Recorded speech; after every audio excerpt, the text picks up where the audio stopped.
Good day, everyone. I'm Nuraini A. Aharaji, and I was assigned to talk about 1986 Constitution of the Philippines. The Philippine Constitutional Commission of 1986 was the Constitutional Convention tasked with drafting the present iteration of the Constitution of the Philippines in 1986. It was approved by the 1986 Constitutional Commission on October 12, 1986. The 1987 Constitution of the Republic of the Philippines was presented by President Corazon C. Aquino on October 15, 1986. It was ratified on February 2, 1987 by a plebiscite, and it was proclaimed in force on February 11, 1987. And also, the Philippine Constitutional Commission on 1986 is all about declaring a national policy to implement the reforms mandated by the people, protecting their basic rights, adopting a provisional constitution, and providing for an orderly transition to a government under a new constitution. As you can see, I inserted one of the evidence that the Philippine Constitutional Commission was approved during that year. And now, let us talk about Malacanang, Manila by the President of the Philippines Proclamation Number 3. So what did really Corazon Aquino implemented during that year? Corazon Aquino said, whereas the new government was installed through a direct exercise of the power of the Filipino people assisted by units of the new armed forces of the Philippines, whereas the heroic action of the people was done in defiance of the provisions of the 1973 Constitution as amended, whereas the direct mandate of the people as manifested by their extraordinary action demands the complete reorganization of the government, restoration of democracy, protection of basic rights, rebuilding of confidence in the entire government system, eradication of graft and corruption, restoration of peace and order, maintenance of the supremacy of civilian authority over the military, and the transition to government under a new constitution in the shortest time possible. Whereas, during the period of transition to a new constitution, it must be guaranteed that the government will respect basic human rights and fundamental freedoms.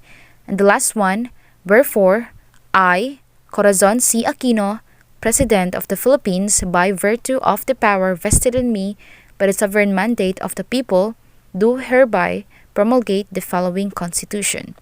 And yes, there are 7 articles of Constitution that Corazon Aquino implemented that year. Article 1. Adoption of certain provisions of the 1973 Constitution as amended. So there are 2 sections in this article. Section 1. The provisions of Article 1 are national territory. Article 3. Citizenship. Article 4. Bill of Rights. Article 5. Duties and obligations of citizens. And Article 6. Suffrage of the 1973 Constitution as amended remain in the force and the effect and are hereby adopted in tutu as part of this provisional constitution. Section 2. The provision of Article 2 or Declaration of Principles and State Policies. Article 7. The President. Article 10. The Judiciary. Article 11. Local Government. Article 13.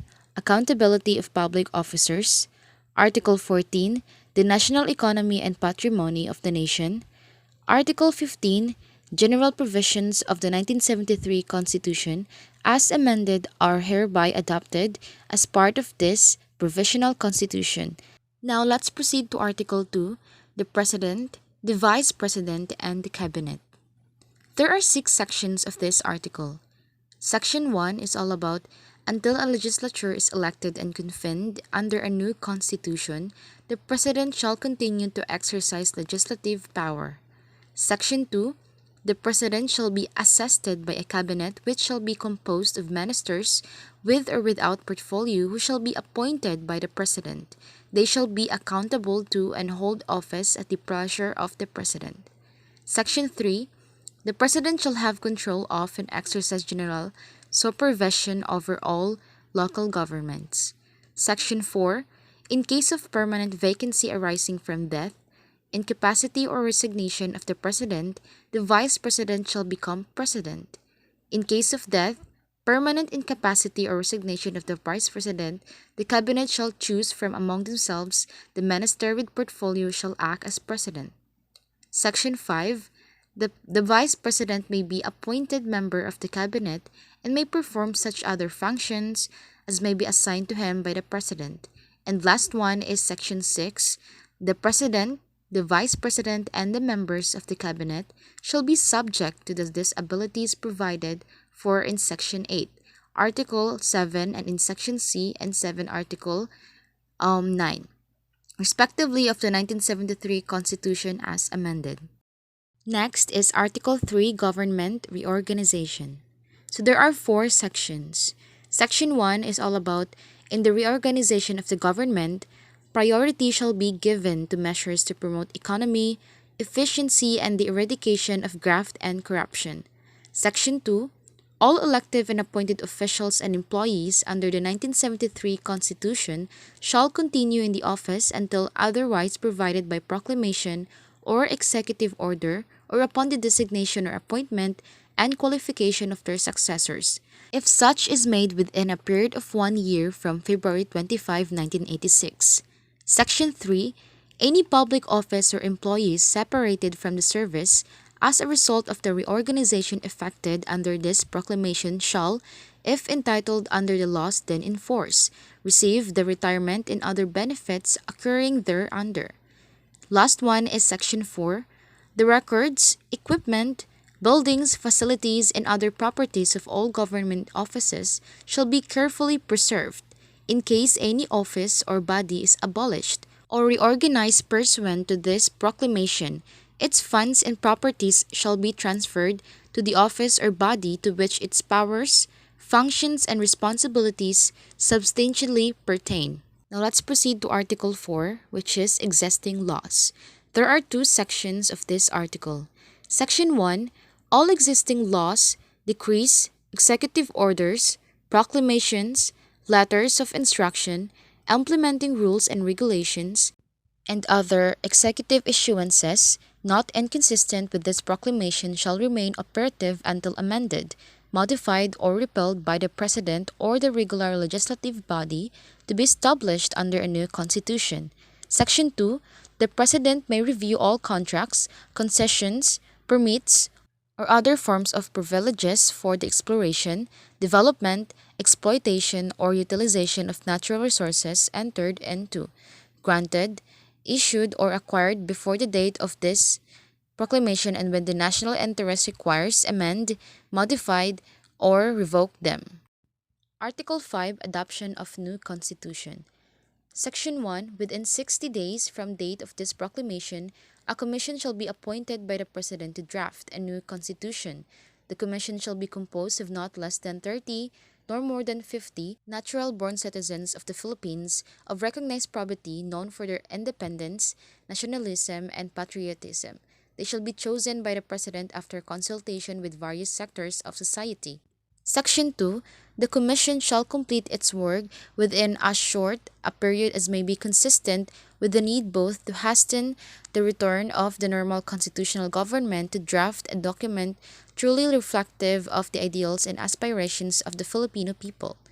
Section 3. The Commission shall conduct public hearings to ensure that the people will have adequate participation in the formulation of the new constitution. Section 4.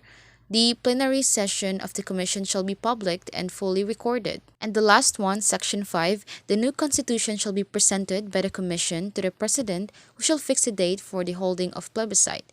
It shall become valid and effected upon ratification by majority of the votes cast in such plebiscite, which shall be held within a period of 60 days following its submission to the President. Article 6, Holding of Elections. There are 2 sections of this article. Section 1, national elections shall be held as may be provided by the new Constitution. Section 2. Local elections shall be held on a date to be determined by the President, which shall not be earlier than the date of the plebiscite for the ratification of the new Constitution. And the last article that Corazon Aquino presented during 1986 Constitution is the Article 7 Effective Date. Section 1. This proclamation shall take effect upon its promulgation by the President. Section 2.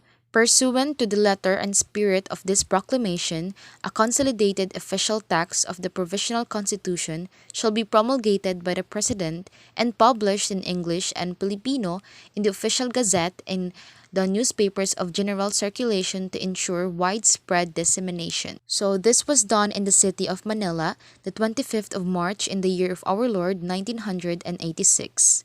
Again, there are seven articles that Corazon Aquino presented during that year. So that would be all for my report. That is all about 1986 Constitution of the Philippines.